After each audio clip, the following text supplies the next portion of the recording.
भगवान के यहाँ एक सेवक था, नाम था शत्राजित।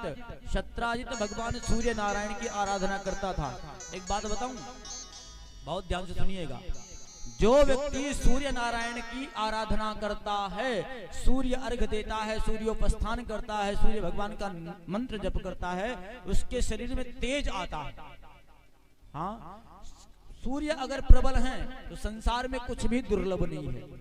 यहाँ तक कि भगवान राम जी को भी जब लंका पर विजय प्राप्त करना हुआ तो सूर्य नारायण की आराधना किया उन्होंने। आदित्य हृदय स्तोत्र के माध्यम से, आदित्य हृदय पुण्यम सर्व शत्रु विनाशनम प्रार्थना किया। शत्राजित सूर्य की आराधना करता था। सूर्य भगवान प्रसन्न होकर के एक मणि प्रदान कर दिया, जाओ बेटा इसी से तुम्हारा भरण पोषण हो जाएगा। उस मणि का प्रभाव था 9 भरी सोना प्रतिदिन देती थी। भगवान ने विचार किया, देखो शत्राजित, तुम्हें इस मणि की क्या आवश्यकता, तुम तो सेवक हो, और मणि को महाराज उग्रसेन को प्रदान कर दो। उन्हें धन की आवश्यकता है, प्रजा की सेवा करनी है। शत्राजित ने मना कर दिया, प्रभु मैं मणि नहीं दे सकता। ले जाकर के घर में रख दिया। एक दिन शत्राजित का छोटा भाई मणि को लिया, गले में पहना, निकल गया शिकार खेलने।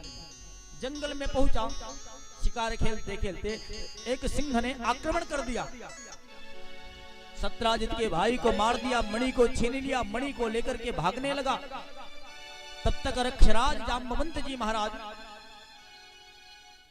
दौड़ाए और उस सिंह को मार करके मणि को छीन लिया। मणि को ले जाकर के गुफा में अपनी पुत्री जाम्बवती को दे दिया। इधर द्वारिका में हाहाकार मच गया। बोले क्यों? शत्राजित ने कह दिया, भैया लग रहा है कि मेरे भाई को भगवान श्री कृष्ण ने मरवा दिया, उसका प्राणांत करा दिया, क्योंकि उन्होंने मणि मांगी थी, मैंने मणि मना कर दी। मणि लेकर के भाई गया था, मणि भी गायब, मेरा भाई भी गायब। भगवान को आज लांछन लगा है। भगवान निकले बाहर निकले, सैनिकों को लेकर के मणि और उसके भाई को ढूंढने के लिए निकल पड़े। आगे बढ़ते बढ़ते बढ़ते बढ़ते चर्चा आती है कि जंगल में पहुंचे तो जंगल में जाकर के देखा एक जगह शत्राजित का भाई मरा पड़ा था। शत्राजित का भाई एक जगह मरा पड़ा था। तो आगे देखा एक शेर का, सिंह का पग चिन्ह दिखाई पड़ा। भगवान उस पग चिन्ह को देखते देखते आगे बढ़े। तो बहुत दूर जाके देखा सिंह भी वहीं मरा पड़ा था।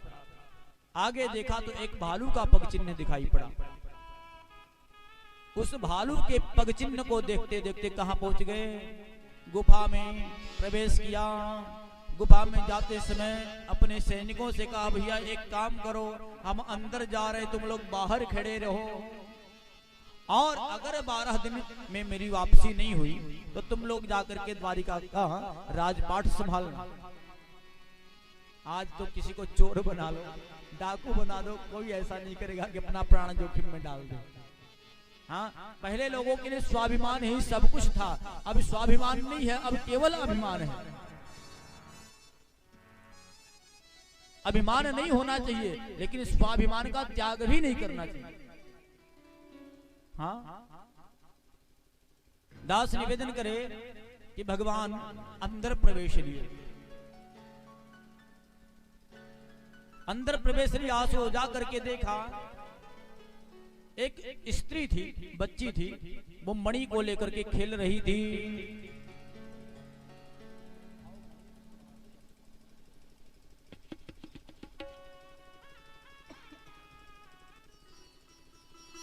मणि को देखा, मणि को लेकर के पुत्री खेल रही थी।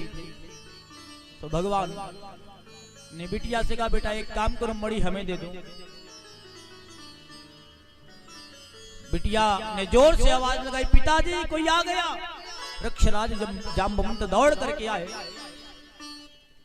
तो भगवान से कहा, देखो हमसे युद्ध कर लो, अगर युद्ध में जीत गए तो मणि को लेकर के चले जाना। भगवान में और जाम्बवंत जी में लगातार 28 दिन तक युद्ध हुआ। कितना दिन? 28 दिन। 12 दिन के बाद सारे सैनिक जो बाहर खड़े थे भगवान के, सब वापस चले गए द्वारिका में। जाकर के सहस्त्र चंडी यज्ञ का आयोजन किया है भगवान की सुरक्षा के लिए।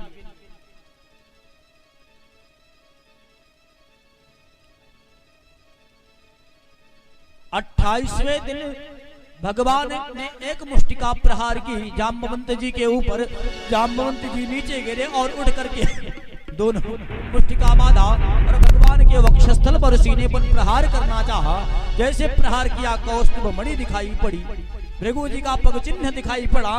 साष्टांग दंडवत चरणों में लेट करके प्रणाम किया, प्रभु क्षमा करो, मैंने आपको पहचान लिया, आप तो वही राम हो जो कृष्ण के रूप में आए हो, और मैंने आपसे कहा था प्रभु रामावतार में आप मुझसे युद्ध करो, क्योंकि पूरा युद्ध समाप्त हो गया। कोई मेरे समकक्ष युद्ध करता नहीं मिला कि कोई बराबरी का मिल जाए जिससे हम लड़ लें। पूरे युद्ध के दौरान केवल एक मुष्टिका एक बार प्रहार किया है रावण के ऊपर जाम्बवंत जी ने, और कहीं युद्ध नहीं किया। बोले हमारी टक्कर का कोई मिला ही नहीं। अंत में राम जी से कहा प्रभु एक काम करो, मेरे शरीर में खुजली हो रही है, क्या करें? बोले आओ आप ही लड़ लो। हाँ देखो, जिसकी जो आदत होती है अगर ना करने को मिले ना तो उसको रह नहीं पाता। राम जी ने कहा देखो भैया, जैसे प्रतीक्षा की हो ना और प्रतीक्षा कर लो, कृष्णावतार में आपसे लड़ भी लेंगे। अंत में जाम्बवंती जी ने कहा प्रभु देखो फिर भी हम आपसे लड़ेंगे। अब हम आप युद्ध कर रहे हैं, और अब अगर आपको ये मणि चाहिए तो मणि लेने के लिए या तो आप मुझे मार दो, मेरा वध कर दो, या दूसरा रास्ता ये है कि आप हमारी बिटिया से विवाह कर लो, दहेज के रूप में ये मणि आपको दे दूंगा। हाँ, या तो आप मेरा वध करो या तो मेरी बिटिया से विवाह करो, तब मणि लेके जाओ। तो भगवान ने कहा अपने सेवक को ही मारूं ये उचित नहीं है। तो अंत में भगवान ने जाम्बवंत जी की पुत्री जाम्बवती जी को लेकर के कहां पहुंचे हैं? द्वारिका पहुंचे हैं। ला करके मणि को शत्राजित को प्रदान किया है। भगवान का द्वितीय विवाह संपन्न हुआ है।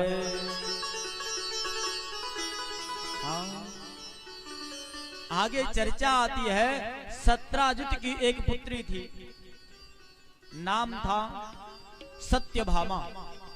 शत्राजित को पश्चाताप हुआ कि मैंने भगवान पर मिथ्या लांछन लगाया, तो प्रायश्चित स्वरूप उसने क्या किया? अपनी कन्या को ला करके प्रभु को सौंप दिया। प्रभु आप इन्हें स्वीकार करो और इस मणि को दहेज के रूप में ले लो।